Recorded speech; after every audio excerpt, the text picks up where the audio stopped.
नमस्कार दोस्तों, Bharat selection wing Lakhperabagh Barabanki के ऑफिशियल चैनल पर आप सभी का स्वागत है। डिक्टेशन रामधारी गुप्ता, खंड 1, प्रतिलेखन संख्या 29, स्पीड 40। स्टार्ट होगा 5 सेकंड बाद।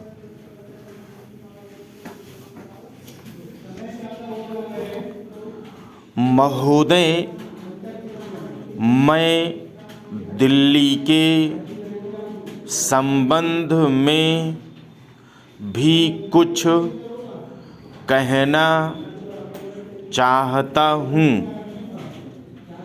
अब दिल्ली चूँकि केंद्र शासित क्षेत्र है और दिल्ली को केंद्र शासित क्षेत्र माना गया है, तो स्वभावतः दिल्ली वालों को यह आशा थी कि केंद्र से शासित होने से यहाँ पर उन्नति होगी और यहाँ के लोगों को कुछ सुविधा मिलेगी, संतोष प्राप्त होगा। किंतु मैं यह देख रहा हूँ और लोगों में भी यह भावना बढ़ती जा रही है कि जब से यह केंद्र शासित क्षेत्र हुआ है, तब से शासन में निरंकुशता आने लगी है और लोगों की ओर ध्यान कम दिया जाने लगा है। इसलिए मैं यह कहना चाहता हूँ कि दिल्ली प्रशासन के पुनर्गठन के ऊपर पुनः जोर दिया जाना चाहिए और हो सके तो उसके लिए एक समिति बैठा दी जाए और उसके लिए सोचा जाए कि दिल्ली का प्रशासन किस तरह का होना चाहिए। मैं चाहता हूँ दिल्ली के प्रशासन के संबंध में आप विचार करें। भ्रष्टाचार के संबंध में यहाँ बहुत कुछ कहा गया है।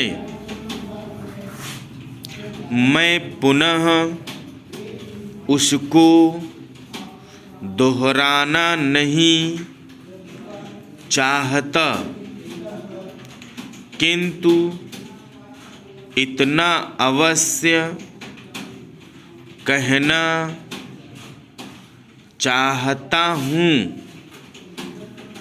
कि आज देश में जनता का जो नैतिक स्तर है वह दिन प्रतिदिन गिरता जा रहा है।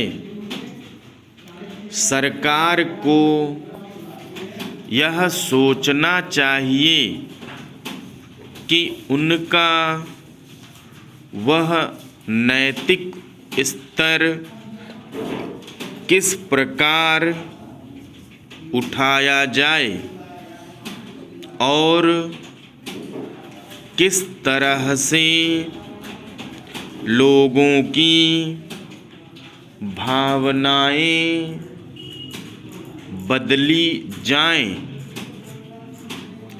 किस तरह से लोगों में अनुशासन रह सके। इसके लिए सोचना अत्यंत आवश्यक है। हम जब भ्रष्टाचार की बात कहते हैं तब यह तो सभी जानते हैं कि भ्रष्टाचार है और इसमें कोई दो राय नहीं है कि भ्रष्टाचार मौजूद है। छोटे से अधिकारी से लेकर बड़े अधिकारी तक यह फैला हुआ है। भ्रष्टाचार केवल प्रशासन में है ऐसी बात नहीं है, वरन यह लोगों में फैला हुआ है। जब करों की अदायगी का प्रश्न आता है तब लोग दो खाते बना लेते हैं और आयकर की चोरी करने का प्रयत्न करते हैं और कर से बचने के लिए भ्रष्टाचार करते हैं। जैसे बगैर दोनों हाथ के ताली नहीं बज सकती, ठीक वही बात भ्रष्टाचार के संबंध में लागू होती है। भ्रष्टाचार के निवारण के लिए जितने अधिकारियों का कर्तव्य है